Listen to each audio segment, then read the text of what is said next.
Colin Cowherd, national guy, you know, he always gets me. And this is what he had to say about Browns living up to expectations.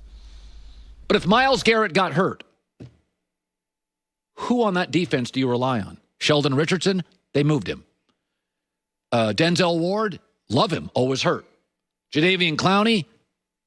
The poster's better than the reality, right? He's one of those classic, the movie poster's better than the movie. He's a great player in spots. So John Johnson, if Myles Garrett had an injury and had to miss a month, who do you rely on defensively? I like their new secondary, but it's a bunch of kids and a bunch of new people. So I don't know what they are. You got to be careful about Cleveland. When you're listing the teams that are ready to win, Kansas City's ready to win a Super Bowl. San Francisco, if Garoppolo's upright, is ready to win a Super Bowl. Tampa just won a Super Bowl. Kansas City, Buffalo, now that they went and attacked their defensive line, they're ready to win a Super Bowl. Cleveland, I think Baltimore, adding receivers, is ready to win a Super Bowl. Cleveland, got a little Coachella. Sounds big. It sounds like the greatest time of your life. After a couple years and a few rum drinks and 5 days in a tent, you're like, it's time to go home now and take a shower. So what happens if Patrick Mahomes gets hurt or Josh Allen gets hurt or anybody gets hurt? Football's a physical game. There are going to be injuries. If any of those marquee players gets hurt, Mary Kay, you could say that about anybody in the NFL. Injuries will play a factor, but to single out Myles Garrett and the Browns defense seems pretty selective reasoning to me. Yeah, it's an interesting take because, as you mentioned, anybody can get hurt at any time.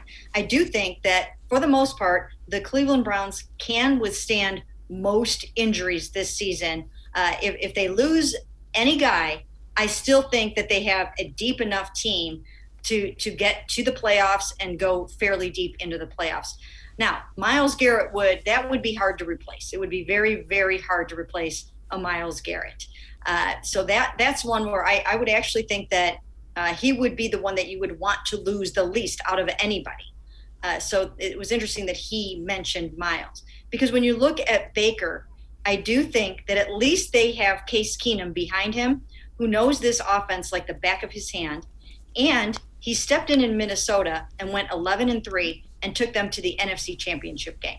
So I think there's a good chance that Case in this system would be able to have success. And I don't think it's a complete deal breaker if Baker gets hurt at some point in the season, because they have an excellent backup that can win games for them. Yeah, and you know, remember, Myles Garrett missed a few games with COVID and then was never 100%. They still found a way to get to the playoffs, win a playoff game. And this defense that they have surrounded Myles with is, I think, a significant upgrade. Absolutely. And here's the other thing. When Myles started to tail off because of COVID last year, that's when Olivier Vernon really picked it up. So what they lost in Myles, they gained in Olivier. His first game out there in place of Myles, he had 3 sacks.